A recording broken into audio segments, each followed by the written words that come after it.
Hello and welcome. In this video, I will show you what it's like to be in a IONA Mini-Conservatory Suite and what perks you get. And at the end of the video, I'll show you how much we paid and show you how you can also get a good deal for your next cruise. So we are back on the P&O IONA in 2023 January for a 12-night Spain-Portugal cruise. This is our second time on the Iona, and instead of the Norwegian fjords where we had a cabin at the aft under the raining infinity pools, this time we opted for a mini conservatory suite. There are 95 mini conservatory suites on the Iona, a new room type for the new P&O ships. 28 of these are located on deck 8, the promenade deck. Yes, those very controversial cabins where people walking by on the promenade deck can look in easily. We were on deck 9 midship, specifically cabin 9534. It was above and over the outside dining areas of the quays and the areas where you can get your fish and chips, burger and chips, and Asian takeaway food. We thought that it was going to be noisy and smelly, but for the 12 nights long cruise, it was completely okay. The first thing that hit me about the cabin was not just the space, but also how bright it was. Yes, the cabin itself was pretty normal compared to our previous cabin in the aft. There was the usual bed, the wardrobe, the table and chair, and a large sofa which can be transformed into a single bed and an additional pull-down bed from the ceiling. I guess the room can sleep 4 very easily, very good for a family of 4. Through the sliding doors of glass is the real piece de resistance, in my opinion, that wonderfully bright feature conservatory, which also offered so much space, where there was a very large 4 to 5 seater wicker lounge sofa, all very well designed. We were always in the conservatory. The nice bits didn't just stop there. Wait for it. There were other perks and features thrown in as well, which I will show you.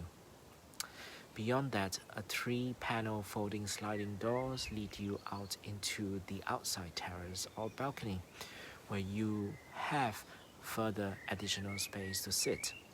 I really think that the space was really well planned out, and on a sunny day you can just open out this bank of doors and really enjoy the fresh sea air. And when the weather is cold, you just close it up and be in the conservatory. The conservatory itself was very private and not overlooked, but when you stand onto the balcony and the cabins above you can look at you, but it's okay, we are on holiday. In the conservatory, there is a world atlas, very useful when you are not in Wi-Fi range, to use your Google Maps, binoculars to catch the odd whale or another ship, cushions just to make the whole place all the more homely. And inside the cabin itself, there is a capsule coffee machine with a very well-stocked range of coffee capsules, which if you're a coffee addict just like me and not wanting to pay for the expensive coffees on ship, this is a very nice touch. Needless to say, there were other teas and coffees, and there are other teas and coffees and the very familiar P&O biscuits, which are replenished daily too. There were 2 pairs of P&O slippers and bathrobes, perfect for wearing to the pool or spas, and if you don't want to venture to the infinity pool in your swimsuit. Then, as a welcome presentation, there was also a bottle of champagne, a box of delicious Belgian chocolates, fresh flowers, actually in our case a classy potted mauve orchid, along with a fresh bowl of fruit, helping me to stay away from the buffet. Didn't quite work. As this is a suite class cabin, we were also invited to a welcome lunch at the formal dining restaurants. We didn't really go to this, but we opted for a quick bite to eat from the quays instead. As well as that, we were also presented with 2 pairs of champagne vouchers for the 12-night cruise.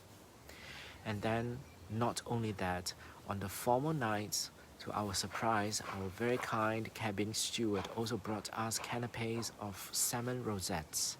It was such a lovely start to a lovely evening. I must say that we were really fortunate to be allocated this cabin on deck 9. I loved it. Because we were on the saver fare, we could not choose our cabin and we were allocated this. If it was deck 8, I think our experience of the mini conservatory suite may be very different indeed. With a mini conservatory suite, apparently you're also given priority embarkation and disembarkation, which I think means that you can arrive anytime at the cruise terminal. Although we didn't really appreciate this, nor did I notice the check-in service any faster or more pleasant as it was already.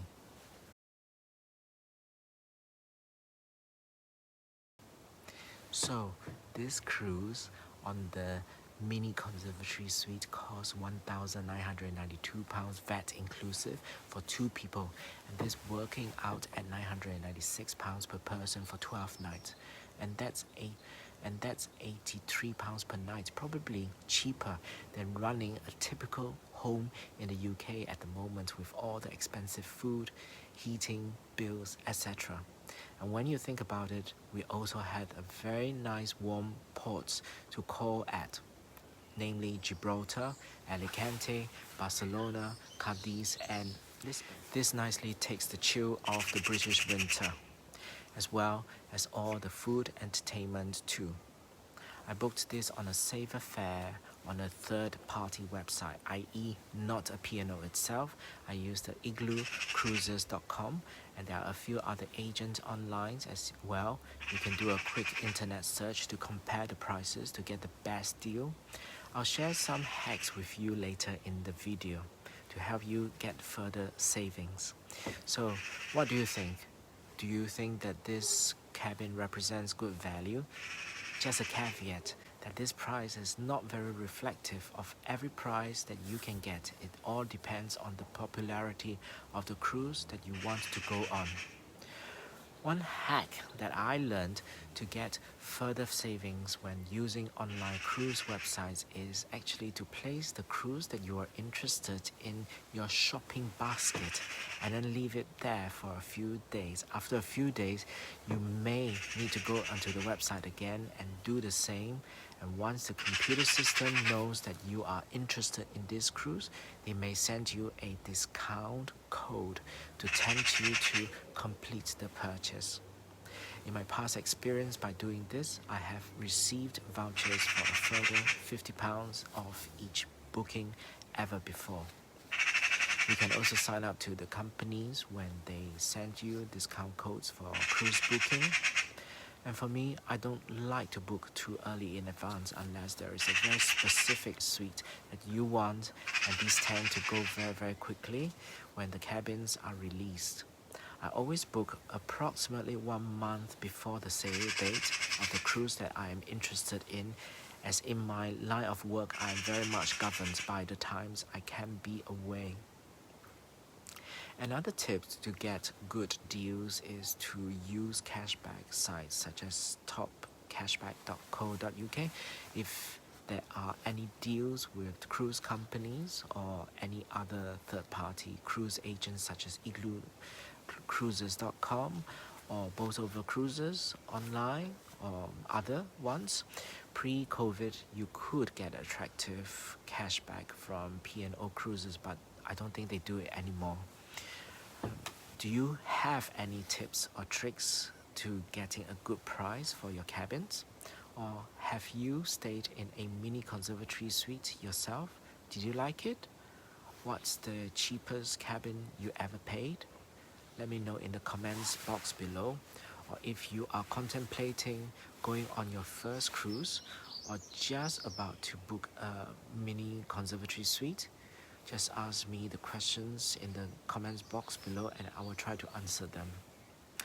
I hope you found the video useful, and if you have liked it, please do like and share this video.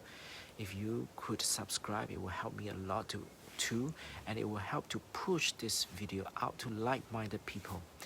I will be making similar videos to help you make your cruise experience better value and more enjoyable.